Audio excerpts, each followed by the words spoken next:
एक बार क्या होता है, एक ऋषि जो कि गंगा में स्नान कर रहे थे, तभी उनके ऊपर से एक बाज एक चूहिया को अपने पंजों में दबा के उड़ता हुआ जा रहा था। तभी वो चूहिया बाज के पंजों से छूट के नीचे गिर गई और ऋषि के हाथों में जाके गिरी। ऋषि ने देखा कि ये चूहिया अभी थोड़ी बहुत जिंदी है, पूरी तरह से मरी नहीं है। ऋषि को उस पर दया आ गई, तो उसने उस चूहिया को किनारे पे ले आए। किनारे पे ला कर के अपनी शक्ति के बलबूते पे उसको एक लड़की का रूप दे दिया उस चूहिया को, और उसको लेकर के अपने साथ में अपने घर पे अपने आश्रम में आ गए। वहाँ पे आकर के फिर जो ऋषि की पत्नी थी उनने पूछा कि स्वामी ये लड़की कौन है? आप गए तब तो अकेले थे, फिर ये लड़की कौन है? तो ऋषि ने पूरी बात बताई कि एक बाज था जो उसको ले जा रहा था, वो वहाँ से छूट के और मेरे हाथों में गिरी, फिर मैंने इसके लड़की का रूप दे दिया। वैसे भी हमारे कोई संतान तो है नहीं, क्यों ना हम इसका पालन पोषण करें। पत्नी भी राजी हो गई, दोनों ने मिलकर उसका पालन पोषण किया। कुछ टाइम बीता और समय चलते चलते वो लड़की बड़ी हो गई और विवाह के योग्य हो गई, शादी के योग्य हो गई। तो ऋषि के पत्नी ने कहा कि स्वामी हमारी बिटिया अब शादी के योग्य हो गई है, इसके लिए कोई वर ढूंढिए, कोई दूल्हा ढूंढिए। तो ऋषि ने कहा ठीक है, हम इसके लिए दूल्हा ढूंढते हैं। तो सबसे पहले वो गए सूरज के पास में। सूरज को बोले कि क्या आप मेरी बेटी से विवाह करेंगे? तो सूरज ने कहा कि हाँ, क्यों नहीं करेंगे। फिर ऋषि ने अपनी बेटी से पूछा कि बेटी बेटी क्या बता, तुझे ये सूर्य देवता पसंद है? तो बेटी ने कहा कि पिताजी इसमें तो बहुत ज़्यादा गर्मी आ रही है, ये तो बहुत ज़्यादा गर्म है, मैं इतनी गर्मी सहन नहीं कर पाऊंगी, कृपया आप मेरे लिए इससे भी कोई अच्छा वर ढूंढिए। तो ऋषि ने सूरज से कहा कि आपसे अच्छा कोई वर है तो हमें बताएं।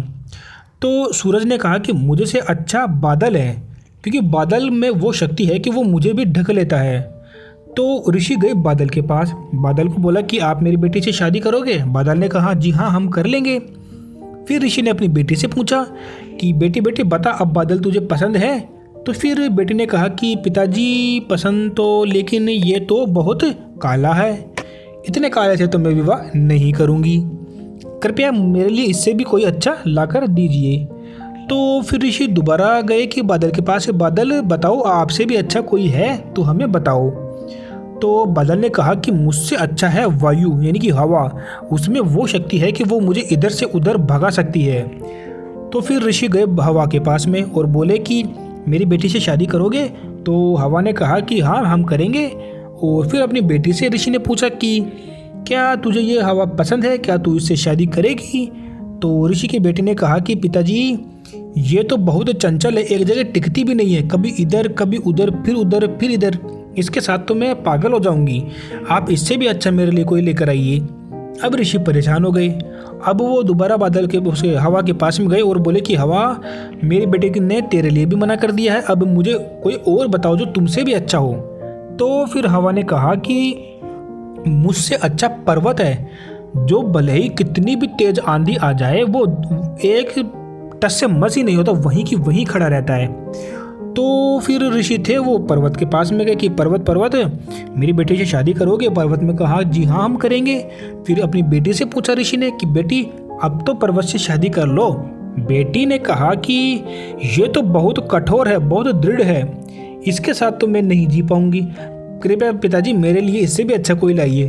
अब तो ऋषि ने लगभग हार मान ली। उसने कहा पर्वत से कि पर्वत बताओ, आपसे भी अच्छा कोई हो तो मुझे बताओ, बिटिया की शादी करनी है।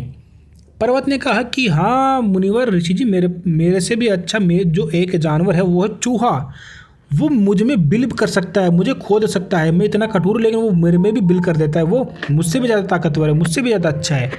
अब ऋषि गए चूहे के पास में और बोला कि क्या तुम मेरी बेटी से शादी करोगे? चूहा बोला कि हाँ, हम क्यों नहीं करेंगे, हम बिल्कुल करेंगे। फिर अपनी बेटी से ऋषि ने पूछा कि बेटी अब बता, चूहा तुझे पसंद है? तो बेटी ने उसे देखा देखा देखा और देखते ही चूहे पर वो मोहित हो गई। उसे लगा कोई अपनापन सा महसूस हुआ, और होगा भी क्यों नहीं, आखिरकार वो भी तो एक चूहिया ही थी।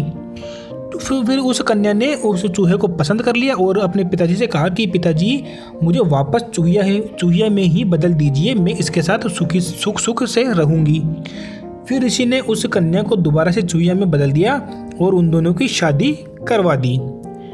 तो ऐसे उन दोनों की शादी फिर आराम से हो गई। ऐसी ही और कहानियाँ सुनने के लिए आप हमारे चैनल को सब्सक्राइब करें।